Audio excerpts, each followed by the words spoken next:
ನಂದು ಓದುಗರಿಗೆ ಅರ್ಪಣೆ ಆಗ್ತಾ ಇದೆ. ಈ ಶುಭ ಗಳಿಗೆಯಲ್ಲಿ ಒಂದಷ್ಟು ಸುದ್ದಿಗಳನ್ನು ತಮ್ಮ ಮುಂದೆ ಹಂಚಿಕೊಳ್ಳಲಿಕ್ಕೆ ನಾವು ಸಪ್ನ ಪರಿವಾರದ ಪರವಾಗಿ ತಮ್ಮನ್ನೆಲ್ಲರನ್ನು ಸ್ವಾಗತಿಸುವ ಜೊತೆಗೆ ನಮ್ಮ ಜೊತೆಯಲ್ಲಿ ನಾವು ಇವ್ರನ್ನ ಸಂಸ್ಕೃತಿಯ ಸಂಕೇತ ಅಂತ ಕರಿತೀವಿ, ಪುಸ್ತಕದ ರಾಯಭಾರಿಗಳು ಅಂತ ಕರಿತೀವಿ, ಅಕ್ಷರ ಬ್ರಹ್ಮ ಅಂತ ಕರಿತೀವಿ, ಬೇರೆ ಬೇರೆ ರೀತಿ ಆಚಾರ್ಯ ಅಂತ ಕರಿತೀವಿ. ಅಂದ್ರೆ ಅವರ ಒಂದು ವಿದ್ವತ್ತು ಯಾವುದರಿಂದ ಸಾಧ್ಯ ಆಯಿತು ಅಂದ್ರೆ ಅದು ಪುಸ್ತಕ ಓದಿನಿಂದ ಸಾಧ್ಯ ಆಯಿತು ಅಂತ ಹೇಳಲಿಕ್ಕೆ ಬಹಳ ಸಂತೋಷ ಆಗುತ್ತೆ. ಅಷ್ಟು ಶಕ್ತಿ ಪುಸ್ತಕಕ್ಕೆ ಇದೆ ಅಂತ ಹೇಳ್ತಾ ಇವತ್ತಿನ ಈ ನಮ್ಮ ಪತ್ರಿಕಾ ಗೋಷ್ಠಿಯಲ್ಲಿ ಸಪ್ನ ಬೆಂಗಳೂರಿನಲ್ಲಿ 11ನೇ ಶಾಖೆ, ನಾನು ಈಗಾಗಲೇ ಹೇಳಿದಂತೆ ಹೊರ ರಾಜ್ಯದಲ್ಲೂ ಸೇರಿದಂತೆ 24ನೇ ಶಾಖೆ ಆಗುತ್ತೆ.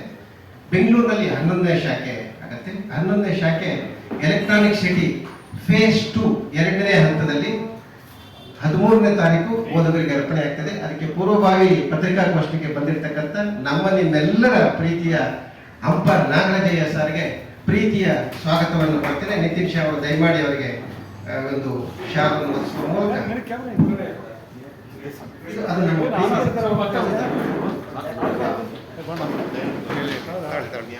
ಇನ್ನು ಸ್ವಲ್ಪ ಹತ್ರ ಬನ್ನಿ ಸರ್. ಅಣ್ಣ ಹೋದ್ರೆ ಸ್ವಲ್ಪ ಹತ್ರ ಬನ್ನಿ. ಆ ಪುಸ್ತಕ ತೋರಿಸಿ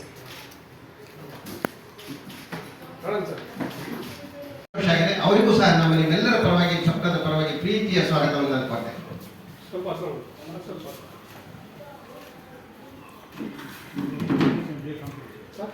ನೋಡಿ ಸರ್ ಮುಂದೆ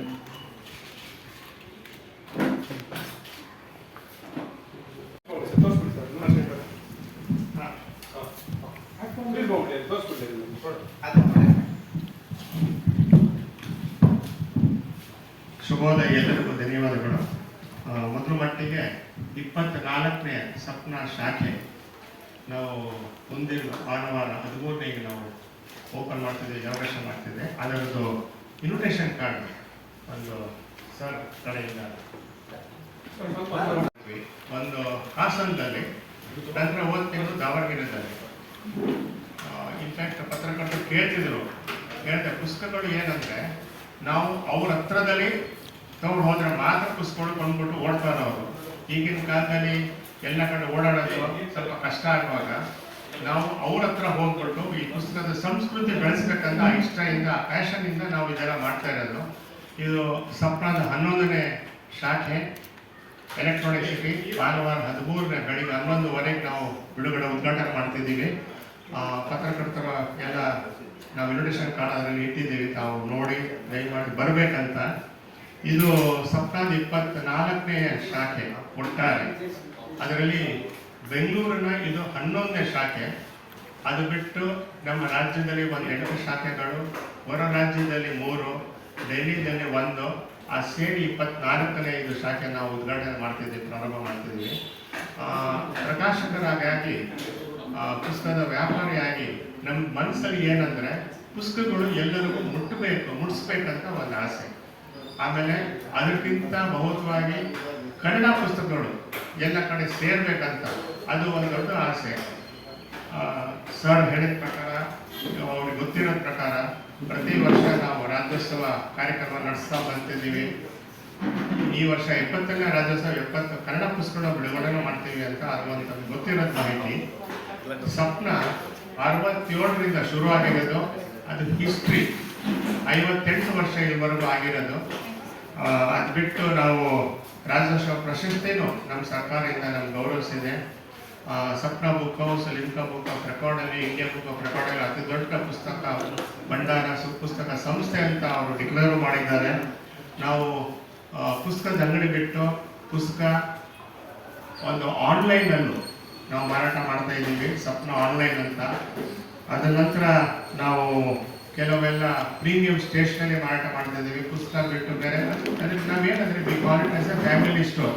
ಯಾರಾದರೂ ಬಂದರೆ ಬರೀ ಪುಸ್ತಕಗಳು ಬಿಟ್ಟು stationeries, gifts, arts and crafts ಎಲ್ಲ ಸಿಗಬೇಕಂತ ಬರೋರು ಎಲ್ಲರಿಗೂ ಒಂದೇ ಸ್ಥಳದಲ್ಲಿ ಎಲ್ಲ ಸಿಕ್ಕಿದ್ರೆ ಮಾತ್ರ ಸ್ವಲ್ಪ ಅನುಕೂಲ ಆಗತ್ತಂತ ಆ ದೃಷ್ಟಿಯಿಂದ ಇಟ್ಬಿಟ್ಟು ನಾವೆಲ್ಲ ಮಾಡ್ತಾ ಇರೋದು. ಇನ್ನು ಸಾಕಷ್ಟು ಮಾಹಿತಿಗಳು ತಮ್ಮ ಹತ್ರ ಆಲ್ರೆಡಿ ನಾವು ಕೊಟ್ಟಿದ್ದೀವಿ. ಇನ್ನು ಮುಂದೆ ನಾವು ನಮ್ಮ ಸರ್, DG ಕಾರ್ಯಕ್ರಮ ಮುಖ್ಯ ಅತಿಥಿಗಳಾಗಿ ಯಾರಾದರೂ ಬರ್ತಿದ್ದಾರಾ ಸರ್ ಲಾಂಚಿಗೆ? ಅದು ಒಂದು ಹೇಳಿ ಅವ್ರು ಹೇಳಿ. ಚಾನಲ್ ಇದೆ. ಹಾಂ, ಅವತ್ತಿನ ದಿನ 11:15ಗೆ 3 ಮುಖ್ಯ ಅತಿಥಿಗಳು ಬರ್ತಿದ್ದಾರೆ ಇನಾಗ್ರೇಷನ್ಗೆ. ಒಬ್ಬರು BT ನಾಗರಾಜ್ ರೆಡ್ಡಿ ಅಂತ, ಇವರು ಚೇರ್ಮನ್ M5 ಮಹೇಂದ್ರ ಗ್ರೂಪ್. ಅನಂತರ ನಮ್ಮ ಶ್ರೀ ಸುದರ್ಶನ್ ಚನ್ನಂಕೆಹಳ್ಳಿ ವಿಜಯ್ ಕರ್ನಾಟಕ ಸಂಪಾದಕರು, ಹಾಗೂ ಶ್ರೀ ಚನ್ನೇಗೌಡರು ಅವರು ವಿಜಯವಾಣಿ ಸಂಪಾದಕರು. 3 ಜನರು ಬರ್ತಿದ್ದಾರೆ. ಬಿಟ್ಟು ಉದ್ಘಾಟನೆ ಸಮಾರಂಭದಲ್ಲಿ ಕೆಲವು ಮಹಾನ್ ವ್ಯಕ್ತಿಗಳು, ನಮ್ಮ ಯುವ ಹಂಪಾನ ಸರ್ ಬರ್ತಿದ್ದಾರೆ, ರಾನಮ್ ಸರ್ ಬರ್ತಿದ್ದಾರೆ, ಹಾಗಾಗಿ ಜೋಗು ಸರ್, ಗುರುಪ್ರಸಾದ್ ಸರ್, ಒಂದು 12 ಜನ ಬರ್ತಿದ್ದಾರೆ. ಅಂದರೆ ಎಲ್ಲ ಮುಖ್ಯ ಅತಿಥಿಗಳಾಗಿ ಅವತ್ತಿನ ದಿನ 11:15 ತಾವೆಲ್ಲರೂ ಬರಬೇಕಂತ ಒಂದು ಮನವಿ ನಮ್ಮ ಕಡೆಯಿಂದ ಒಂದು ಕೊಡ್ತಿದ್ರು.